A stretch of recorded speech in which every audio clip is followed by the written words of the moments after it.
Hi everyone, thanks for joining us for another episode of RC Videos. And we're going to be doing a review today, or not a review so much, a preview of my 1/16th Summit. This is the brushed edition, and I bought it on a whim about 2.5 months ago.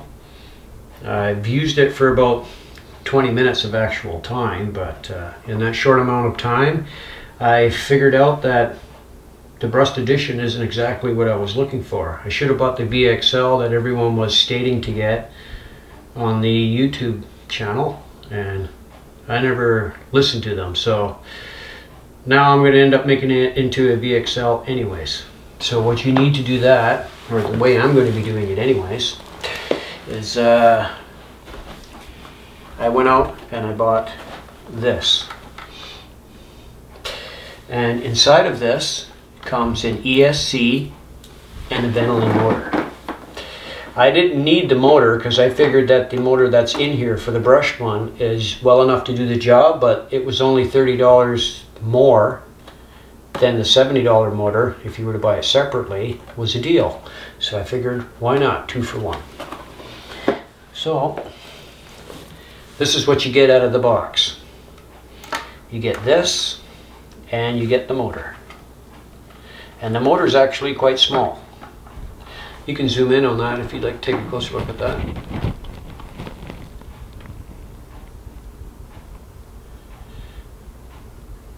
The reason that I'll be changing them both out is because the ESC that comes with the brushed motor will only accept nickel metal batteries. I want to run LiPo batteries in it because you get a bit more power out of it, and my charger is made for LiPos.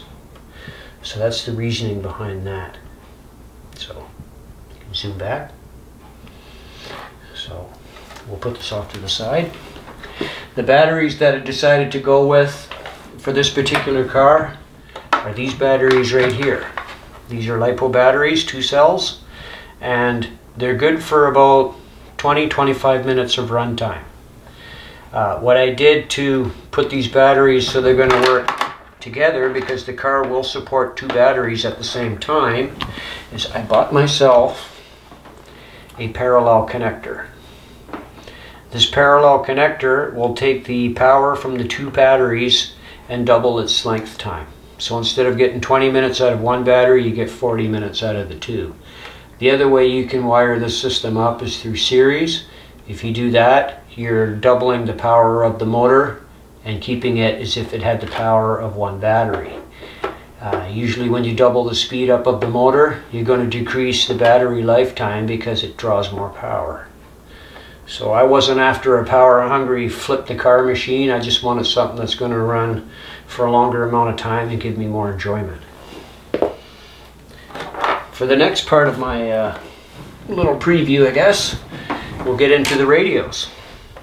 This is the radio that comes with it, and here is my radio that I use for all my RCs, and it is the Spectrum DX3C.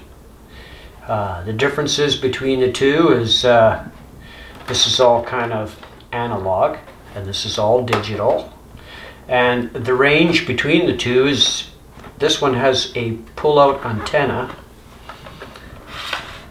and I don't really like that because you're waving that antenna everywhere under the sun and it seems to hang up on everything if you're around trees or anything like that. The foam comes off very easily and slides everywhere, which I didn't care for. But the biggest pet peeve with it is it takes 8 batteries instead of this one, which takes 4. And the range of this is not any more than, I would say, maybe 20 feet, 30 feet. You're done. This one here can do 75 feet to 100 feet. Big difference. And this one supports 20 models. This one is just for this car. So this can support 20 RCs. And I just like to carry one around, one controller around to do all my RCs. So you can never bring the wrong one. To make, this work, you need to have a Spectrum receiver. with it, because they need to see each other. The receiver that I usually buy is the SR300. It's a sports service receiver, and it has the auxiliary, throttle, steering, and a bind, if you want to zoom into that at all. And here's your bind plug that they nicely bring with it, so you always have it on hand, and then you can bind it all to this machine and it will work mint.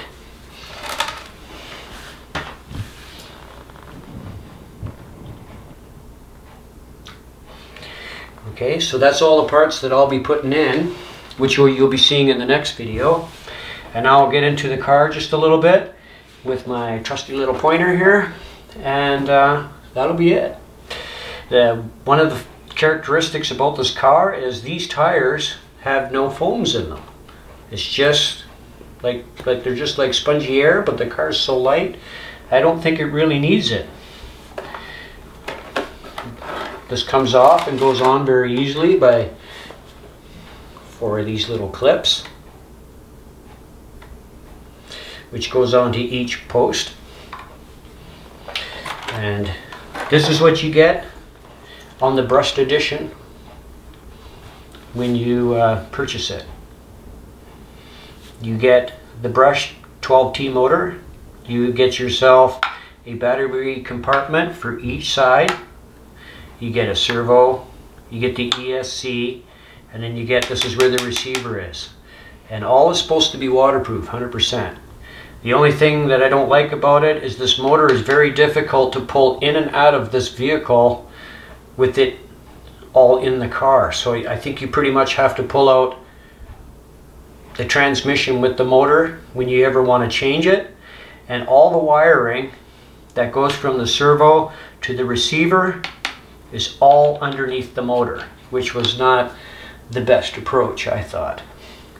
The reason that I'm changing out this ESC is because this ESC only accepts nickel metal batteries, and I wish to run lipos because you get a bit more power and a bit more time out of them. I forgot my battery today, I'm sorry about that, I can't show you, but the battery life that comes with the nickel metal that comes with it is only about 10 minutes anyways.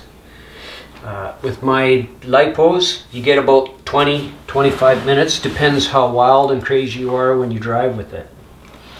Let's see what's left. The shocks here are quite unique for a Traxxas unit. I'll slowly turn it over here. The shocks work laterally instead of vertically, and I usually take this. I notice when you give it lots of throttle, it will sag down like this when it goes. It goes like this. And it's bad for sagging in the back. To compensate for that, I turn the back shocks to their near maximum, and I put the front ones at about half. And then when you give it full throttle with this particular motor, it doesn't have the sag in the back. So, and all the parts in it are plastic, and you can expect the faster motor you'll put in it, the more you're going to break off the parts, especially in the front, I would say, because everything here is plastic. You'll probably end up twisting the drive axles, and I've been told that these links, they like to shear right off, they like to break right off. So those are a few things you can expect to replace right away. And I also read about, if you put in the new Ventolin motor, you should invest into a wheelie bar in the back, so it won't just keep flipping over on you. And other than that, that's pretty much this car that I can say for today. We'll be ending this video with our guest appearance from our little guy. His name's Pengy. He's in all our videos now. He is our hotshot little stunt driver and movie star. Why don't you come on out here, Pengy, and say hello to the people.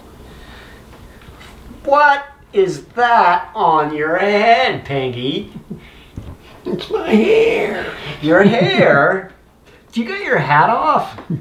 Is that the way you always look? My stars, you need a little mousse on that. Maybe for the next video you should like have your hat off for all the videos. This looks like a Chick magnet. What's the name of those little fish that they love to eat? Hooligans. Hooligans. You look like a hooligan.